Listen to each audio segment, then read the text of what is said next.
Iran, Saudi আরব ও ওমানকে জানিয়েছে যুক্তরাষ্ট্র ইসরায়েলের আগ্রাসনের জবাবে সংযুক্ত আরব আমিরাতকে লক্ষ্য করে কঠোর হামলা চালানোর পরিকল্পনা রয়েছে। মার্কিন সংবাদ মাধ্যম ওয়াল স্ট্রিট জার্নালের প্রতিবেদনে বলা হয়, আমিরাতকে টার্গেট করে উপসাগরীয় দেশগুলোর মধ্যে দূরত্ব বাড়ানোই পেজিশকিয়ান প্রশাসনের কৌশল।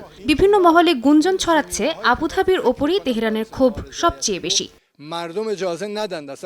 যুদ্ধের ময়দানেও সেই প্রতিফলন স্পষ্ট। ইরানের পাল্টা হামলায় সবচেয়ে বেশি ক্ষতিগ্রস্ত হয়েছে আমিরাত। শত শত ড্রোন ও ক্ষেপণাস্ত্র হামলায় দেশটির জ্বালানি স্থাপনা, অবকাঠামো ও অর্থনীতি চাপে পড়েছে। ফুজাইরার পেট্রোলিয়াম স্থাপনায় সাম্প্রতিক হামলা সেই ধারাবাহিকতারই অংশ, যা ইঙ্গিত দেয় আমিরাতই এখন তেহরানের প্রধান টার্গেট। যদিও এ হামলায় দায় স্বীকার করেনি ইরান।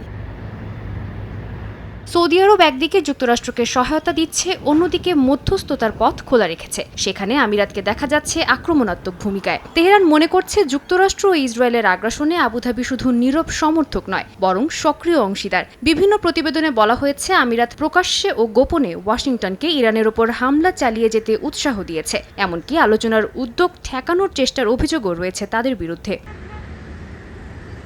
আরেকটি বড় কারণ ইসরায়েলের সঙ্গে আমিরাতের ঘনিষ্ঠ সম্পর্ক। যুদ্ধের সময় উন্নত অস্ত্র ও প্রতিরক্ষা সহায়তা পেয়েছে আবুধাবি। এমনকি ইরানের অভ্যন্তরে হামলায় আমিরাতের সম্পৃক্ততা নিয়ে সন্দেহ তৈরি হয়েছে। ফলে তেহরানের দৃষ্টিতে আমিরাত এখন শুধু প্রতিবেশী নয়, বরং সরাসরি প্রতিপক্ষের অংশ। সাদিয়া তাসনিম, সময় সংবাদ।